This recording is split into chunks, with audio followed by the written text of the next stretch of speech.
അപ്പൊ അവർക്ക് വേണ്ടി മുമ്പ് ചെയ്തതുപോലെ വിദ്യാഭ്യാസം. ഈ ചിലവരെങ്ങനെന്നറിയോ, വിദ്യാഭ്യാസത്തിന് വേണ്ടിയൊക്കെ പ്രാർത്ഥിക്കാൻ പറയും, പ്രാർത്ഥിക്കും. 19,000 രൂപയുടെ ജോലി കിട്ടി കഴിഞ്ഞ പിന്നെ അരങ്ങത്ത്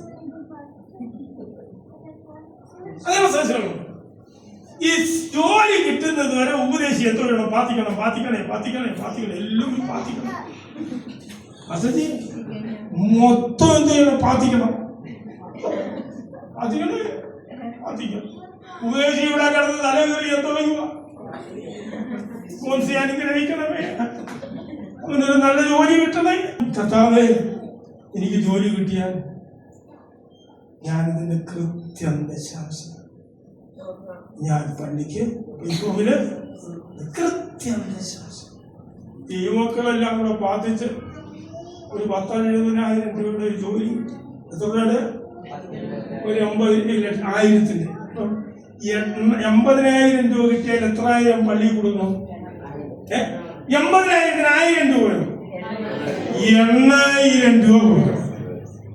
ഓ, അപ്പൊ ഇവിടുത്തെ അപ്പൊ ഞാൻ പറഞ്ഞു പോയതല്ലേ എന്ന് പറഞ്ഞ ആദ്യത്തെ ആഴ്ചയെ കൊണ്ട് മാസം കൊണ്ട് എന്തോ പിടയ്ക്കുക കൈ 8,000 രൂപ എങ്ങനെ കൊണ്ട് കൊടുക്കും? ഒരാഴ്ച കൊണ്ട് കൊടുക്കും. പിന്നെ 8,000 എത്ര ആകും അറിയോ?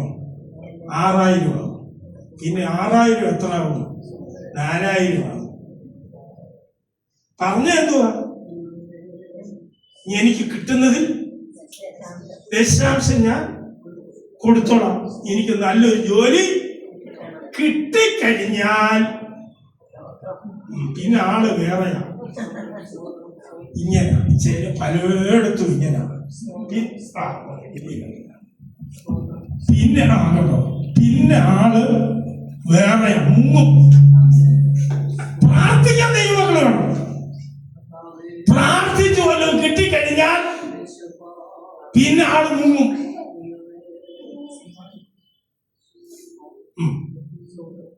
നിനക്ക് വേണ്ടി പ്രാർത്ഥിക്കുന്ന ഒരു സഭയുണ്ട്. നിനക്ക് വേണ്ടി പ്രാർത്ഥിക്കുന്ന ഒരു സഭയുണ്ട്. ആ സഭ നിനക്ക് വേണ്ടി പ്രാർത്ഥിക്കുന്നതുകൊണ്ടാണ് ഈ നിൽക്കുന്നത്. നിനക്ക് വേണ്ടി പ്രാർത്ഥിക്കാൻ ഒരു പാസ്റ്റർ കൂടുന്നു. അദ്ദേഹം നിങ്ങൾക്ക് വേണ്ടി മധ്യസ്ഥ ഇടചേർന്ന് പ്രാർത്ഥിക്കുന്ന ഒരു മനുഷ്യനാണ്. നിങ്ങളുടെ സുഖത്തിലും സുഖത്തിലും സമ്പത്തിലും ദാരിദ്ര്യത്തിലും നിങ്ങൾക്ക് വേണ്ടി പ്രാർത്ഥിക്കുമ്പോൾ വല്ലോ കിട്ടിക്കഴിഞ്ഞാൽ എന്ത് ചെയ്യരുത്?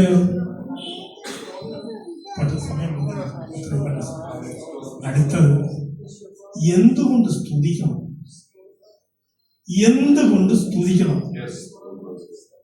അപ്പൊ നമ്മൾ ചിന്തിച്ചു, എങ്ങനെ സ്തുതിക്കണം, ആര് സ്തുതിക്കണം, എവിടെ സ്തുതിക്കണം, ഇനി എന്തുകൊണ്ട് സ്തുതിക്കണം?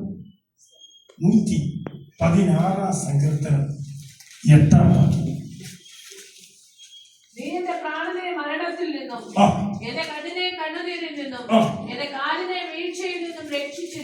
മതി. നീ എന്തുകൊണ്ട് സ്തുതിക്കണം? എന്നെ നോക്ക്. നീ എന്തുകൊണ്ട് ദൈവത്തെ സ്തുതിക്കണം? വാഗ്ദാനം പറഞ്ഞിട്ടല്ല. നീ വരണം, ഇവിടെ മുട്ടുമടങ്ങണം. എന്ത്? നീ എന്റെ പ്രാണന്, എന്റെ കാലിന്, എന്റെ കണ്ണിന്. അതെ, ഒരുത്തനും വെറുതെ എന്റെ ദൈവത്തെ സ്തുതിക്കണ്ട. എന്റെ ദൈവത്തെ ആരും വെറുതെ, നിങ്ങൾക്ക് വല്ല ഗുണവും ദൈവം ചെയ്തിട്ടുണ്ടെങ്കിൽ നിങ്ങൾ ദൈവത്തെ, മോനെ, നിന്റെ ജീവിതത്തിൽ ഏറ്റവും വലിയ കാര്യം അല്ല, ജീവിതം ഞാൻ ഉദ്ദേശിക്കുന്നത് വെള്ളമാണോ വലുത്, വസ്ത്രമാണോ വലുത്, അല്ലെങ്കിൽ വീടാണോ വലുത്, നിന്റെ ജീവനാണോ വലുത്? എന്തുവാ താങ്കളുടെ ജീവിതത്തിൽ ഏറ്റവും ഒന്നാം സ്ഥാനം കൊടുക്കുന്ന എന്തോത്തിനാണ്? എങ്ങനെ താങ്കളുടെ ജീവിതത്തിലും പറയാ വീടിനാണ് അവരെ കൊടുക്കുന്നത്, സാരിക്കാണ് അവരെ കൊടുക്കുന്നത്.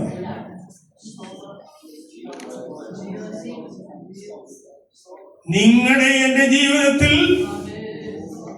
ഏറ്റവും നമ്മൾ ഇമ്പോർട്ടന്റ് ആയിട്ട് കൊടുക്കുന്നത്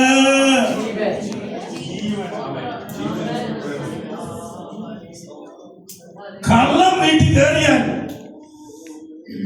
എടാ മഥായി താക്കോലിടും,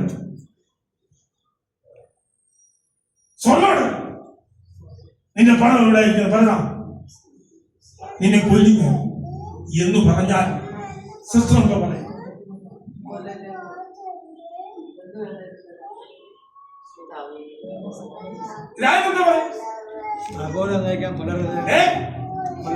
പറയും? താക്കോലല്ല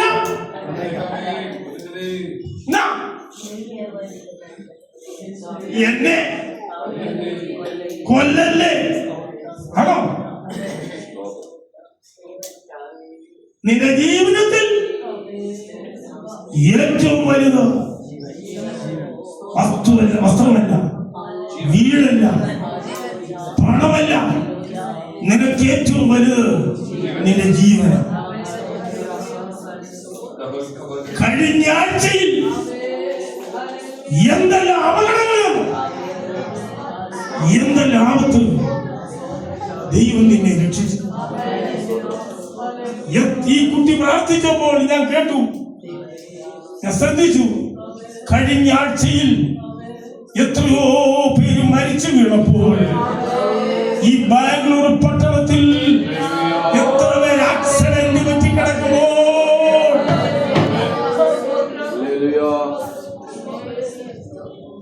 ആയിരക്കണക്കിന് ആളുകൾ ആശുപത്രിയിൽ കിടന്ന് ഞെരുവരി കൊള്ളുമ്പോൾ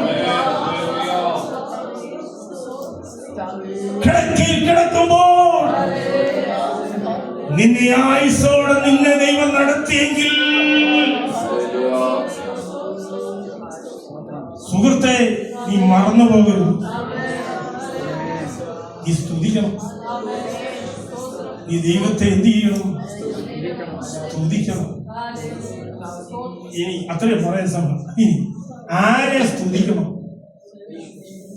ആരെ സ്തുതിക്കണം? 147 ആരെ സ്തുതിക്കണം?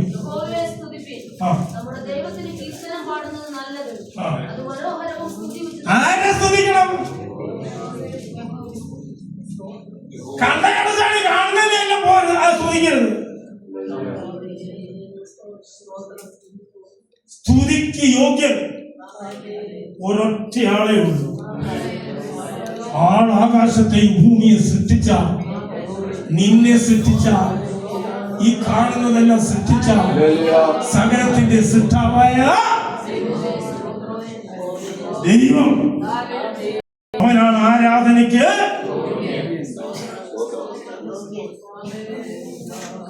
ബൈബിൾ പഠിപ്പിക്കുന്നത് ഇങ്ങനെ, മറ്റൊരുത്തനിലും അടുത്ത ആകാശത്തിന്റെ കീഴിൽ മനുഷ്യരുടെ നൽകപ്പെട്ട യേശു എന്നൊരു നാമമല്ലാതെ, ഞാനത് കൂട്ടിച്ചേർത്ത യേശു എന്നൊരു നാമമല്ലാതെ വേറെ ഒരു നാമവും ഇല്ല.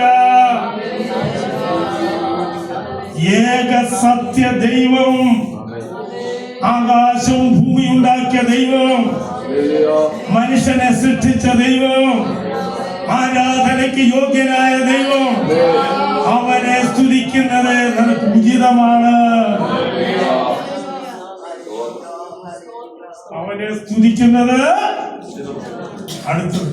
ഈ കൃത്യം പറയാൻ സമയമില്ലാത്തത് കൊണ്ട് എന്തുകൊണ്ടും യോഗ്യനാണ്. 103 സങ്കീർത്തനം നീ എന്ത് ചെയ്യണം?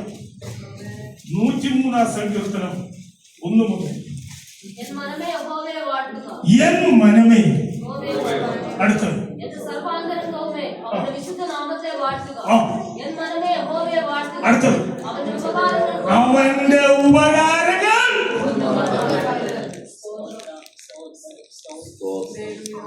ദൈവം ചെയ്ത ഉപകാരങ്ങൾ മറക്കരുത്. ഒന്ന് ഓർത്തേ, ദൈവം ചെയ്ത ഓർമ്മയുണ്ടോ? അമ്മമാരെ, അമ്മമ്മമാരെ, ദൈവം ചെയ്തതെല്ലാം ഓർമ്മയുണ്ടോ? വന്ന വഴി മറക്കല്ലേ? നീ വലിയ ആളാ അല്ലേ? നീ വന്ന വഴി മറക്കല്ലേ? ആരും വന്ന വഴി മറക്കല്ലേ? മോന് ഉപകാരം ചെയ്തിട്ടുണ്ടോ? ഉണ്ടോ? നിനക്ക് ഉപകാരം ചെയ്തിട്ടുണ്ടോ? ഉണ്ട്. ഉണ്ടോ? ഒരെണ്ണം പറയാമോ? ഉറക്കത്തിൽ വിളിച്ചു നോക്കിയാലും പറയുന്നത് ഒരെണ്ണം പറയാമോ? പറഞ്ഞേ.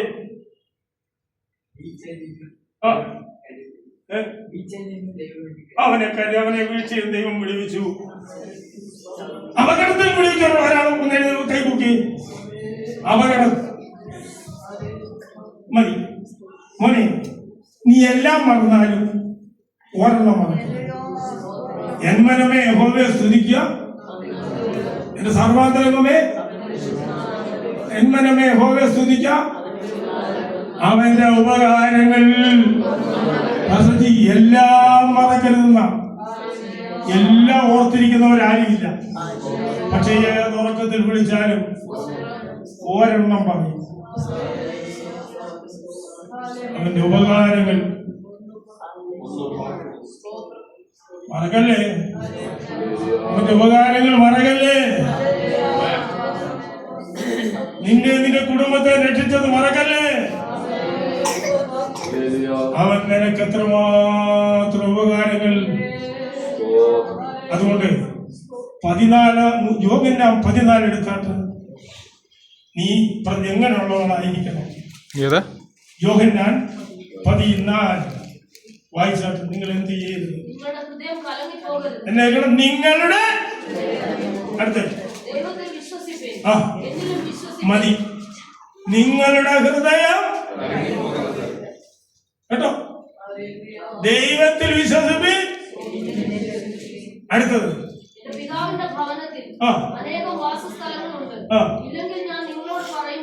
അടുത്തത് ഞാൻ നിങ്ങൾക്ക്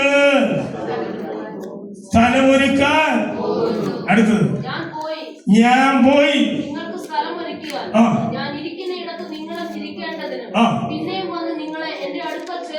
ഒരു ദൈവത്തിന്റെ പ്രത്യാശ.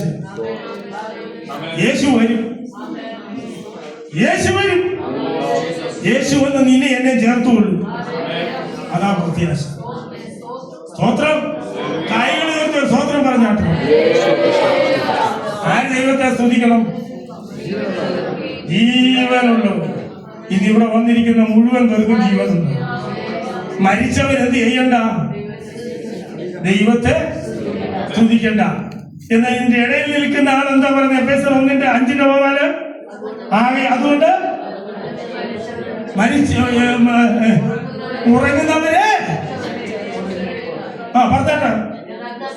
എന്നാൽ ക്രിസ്തു നിന്റെ മേൽ. സ്തുതിക്കുന്നത് എങ്ങനെയാ? 150:3 കൈത്താളത്തോട്, തുച്ഛനാദമുള്ള കുഴലിനോട്, തപ്പിനോട് എല്ലാ ദൈവത്തെ സ്തുതിക്കണം. ഇനി എന്റെ മുമ്പിൽ സമയമില്ല. ഇനി എനിക്ക് 12 മണിക്ക് ഇനി എന്ത് സ്തുതിച്ചാലും ഒക്കെ ഇല്ല. ഒറ്റ വാക്കൂടെ വായിച്ച് അവസാനിപ്പിക്കും. സ്റ്റോപ്പ്. 148 7 മുതലുള്ള വായിച്ച് അവസാനിക്കും. ആരൊക്കെ സ്തുതിക്കണം? അത് മേളിൽ പോലെ വായിച്ചോട്ടെ.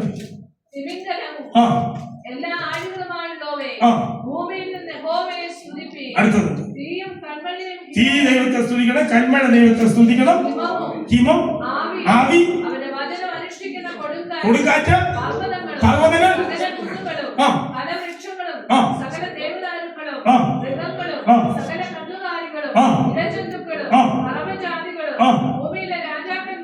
ഇതെല്ലാം പറഞ്ഞിട്ട് ഭൂമിയിലെ അടുത്തത് സകല വംശങ്ങളും വംശങ്ങളും ഭൂമിയിലെ പ്രഭുക്കന്മാര് സകല ന്യായാധിപന്മാരും ന്യായാധിപന്മാര് യുവാക്കളും യുവാക്കൾ യുവതികളും യുവതികൾ വൃദ്ധന്മാരും വൃദ്ധന്മാർ ബാലന്മാർ ഇവരൊക്കെ യഹോവയുടെ നാമത്തെ സ്തുതിക്കട്ടെ. യഹോവയുടെ നാമത്തെ സ്തുതിക്കട്ടെ. ഇതിൽ കൂടെ വല്ലതും പറയണം. വലിയ തിയോളജി വല്ലതും വേണോ?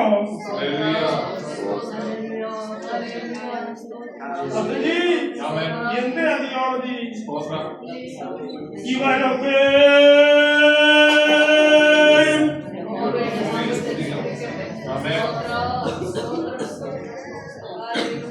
അതുകൊണ്ട് നിങ്ങൾ ദൈവത്തെ സ്തുതിക്കണം, ദൈവസേനയിൽ വരണം, പ്രാർത്ഥിക്കണം, ആരാധിക്കണം, ബലപ്പെടണം, ജീവൻ പ്രാപിക്കണം, സമാധാനത്തോടൊപ്പം.